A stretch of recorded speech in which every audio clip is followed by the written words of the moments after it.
Setting: Guy and Elizabeth are meeting in a cozy, independent bookstore with a small cafe area.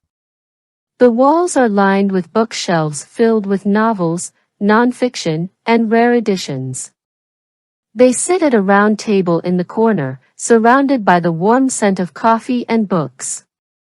Guy has a black coffee, while Elizabeth enjoys a chai latte.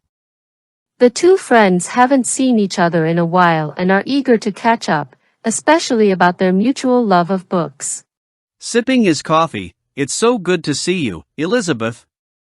I've been looking forward to catching up and, of course, talking about books. Have you read anything interesting lately? Smiling, it's great to see you too, Guy. I've been reading quite a bit. I just finished Circe by Madeline Miller. It was such a beautiful retelling of Greek mythology, focusing on the witch Circe. The prose was stunning, and I loved the character development. Have you read it? Yes, I have. Circe was fantastic. Miller really brought the character to life in such a unique way. I appreciated how she portrayed Circe as complex and relatable, not just as a mythical figure. It's one of those books that sticks with you. What did you think about the way it explored themes of power and identity? I thought it was brilliant. The way Circe's journey of self-discovery was portrayed, especially in a world dominated by gods and heroes, was compelling.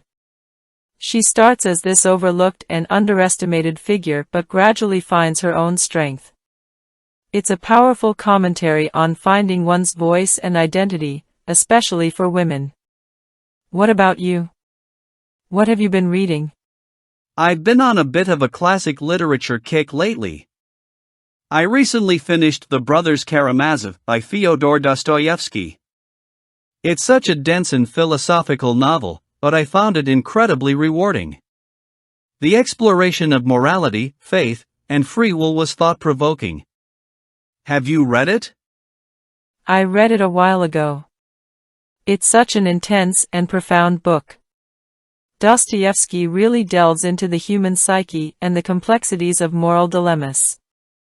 The characters are so richly drawn, each representing different aspects of society and human nature. Did you have a favorite character or storyline? It's hard to pick just one, but I found Ivan's philosophical struggles particularly fascinating. His internal conflict and the conversations he has, especially with the devil, are such deep explorations of belief and skepticism. And Alyosha's pure and compassionate nature was a nice counterbalance to the more troubled characters.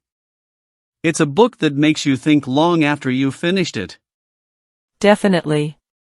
It's one of those novels that you can keep coming back to and find new insights each time. Speaking of philosophical novels, have you read Siddhartha by Hermann Hesse? I revisited it recently, and it's such a beautiful exploration of the search for meaning and enlightenment. Yes, Siddhartha is one of my favorites. Hesse's exploration of the spiritual journey and the quest for inner peace is beautifully written. I love how the novel portrays the idea that true understanding comes from experience rather than teachings alone. The book has a calm, meditative quality to it. What stood out to you on your recent reading? I was struck by how the novel emphasizes the importance of experiencing life's ups and downs to gain true wisdom.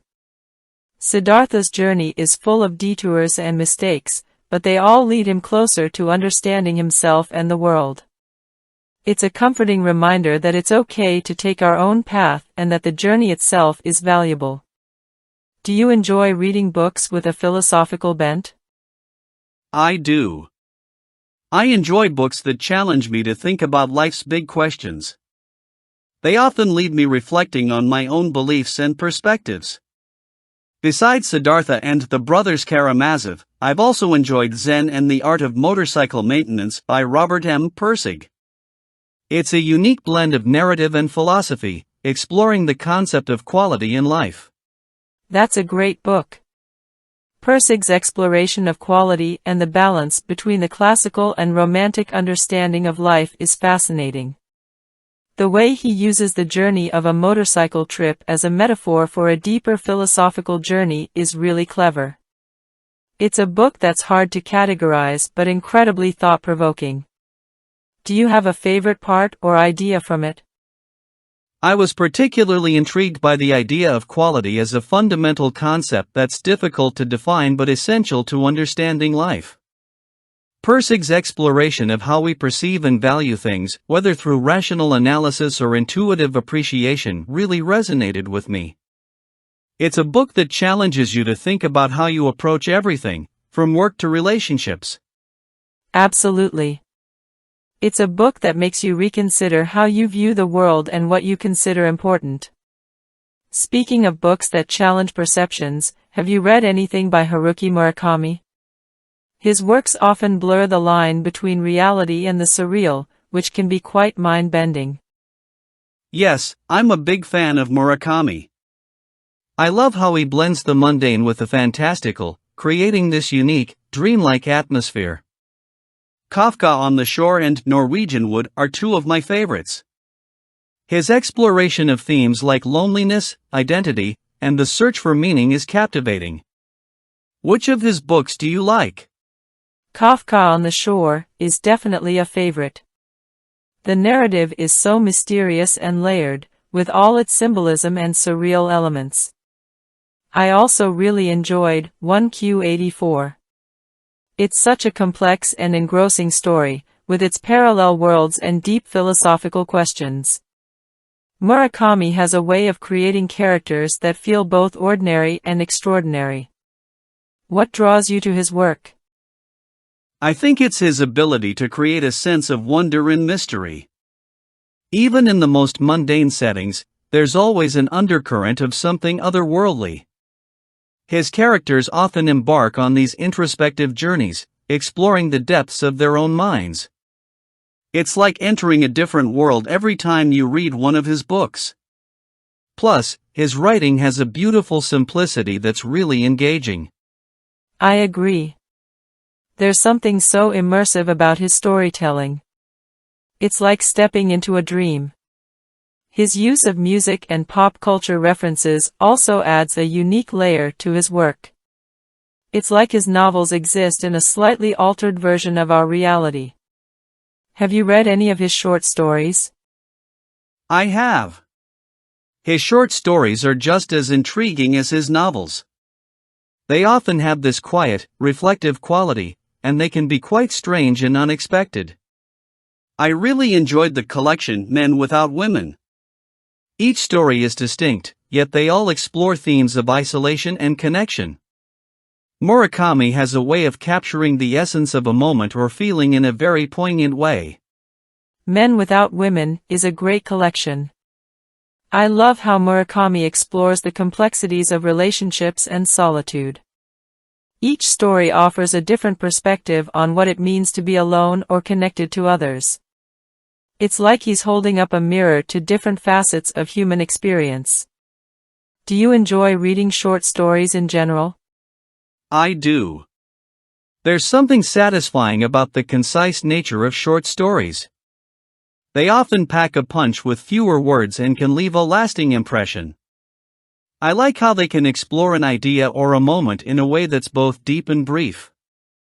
Some of my favorite collections are by Raymond Carver and Alice Munro. Both of them have a knack for capturing the complexities of everyday life.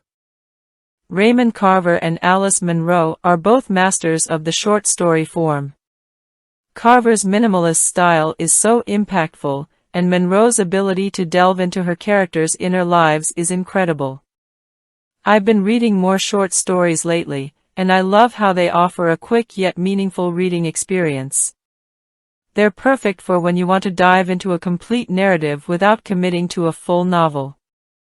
Exactly. They're like little snapshots of life, often leaving you with something to ponder. Speaking of different genres, have you been reading any science fiction or fantasy lately? I've always enjoyed how these genres can explore complex ideas in imaginative settings. I have. I recently read The Left Hand of Darkness by Ursula K. Le Guin. It's a fascinating exploration of gender and society set on a distant planet where the inhabitants can change their gender. Le Guin uses the sci-fi setting to delve into deep philosophical and social questions. It's a thought-provoking read. What about you? I love Le Guin's work. The Left Hand of Darkness is such a powerful and imaginative book. I've been reading the Expanse series by James S. A. Corey. It's an epic space opera with complex political and social dynamics. The world building is fantastic, and the characters are well developed. It's like a blend of hard science fiction and adventure. I've heard great things about the Expanse series. It's on my list. I love a good space opera with rich world building and compelling characters. It's amazing how science fiction can explore such a wide range of themes, from the nature of humanity to the future of technology. Do you have any other sci-fi or fantasy favorites? Definitely. I'm a big fan of Dune by Frank Herbert. It's such a richly detailed world with complex political, religious, and ecological themes. It's one of those books that's just as relevant today as when it was first published. I also love The Name of the Wind by Patrick Rothfuss. It's a beautifully written fantasy novel with an intriguing protagonist and a deep, immersive world. Dune is a classic. Herbert's world building is incredible, and the themes are so layered and thought-provoking. And The Name of the Wind is beautifully written. Rothfuss has such a lyrical style, and the story is captivating. It's one of those books that pulls you in and doesn't let go. It's great to find stories that transport you to completely different worlds. Absolutely. That's one of the best things about reading, isn't it? The ability to escape into different worlds and experiences, whether they're fantastical or grounded in reality. It's like traveling without leaving home. Exactly. Books offer a way to explore new ideas, cultures, and perspectives. They can be a source of comfort, inspiration, or challenge. It's amazing how much they can impact us. Do you have any upcoming books you're excited to read? I'm looking forward to reading The Invisible Life of Addie LaRue by V.E. Schwab. It's about a woman who makes a deal to live forever but is cursed to be forgotten by everyone she meets. It sounds intriguing and has been getting great reviews. How about you? That one's on my list too. I'm also excited to read Clara and the Sun by Kazuo Ishiguro. I've heard it's a moving story about an artificial friend observing the world and questioning what it means to love. Ishiguro's writing is always so nuanced and beautiful. It's great to have a list of books to look forward to. Definitely. It's like having a treasure trove of stories waiting to be discovered. There's always something new to explore and enjoy. It's one of the best parts of being a reader. Absolutely. Here's to all the books we've read and all the ones we have yet to discover. Cheers to that. As the conversation continues, Guy and Elizabeth exchange more book recommendations and discuss their favorite authors and genres. They leave the bookstore feeling inspired and excited about the many worlds and stories that await them in the pages of books. Their shared passion for reading deepens their friendship and enriches their lives, reminding them of the endless possibilities that books offer.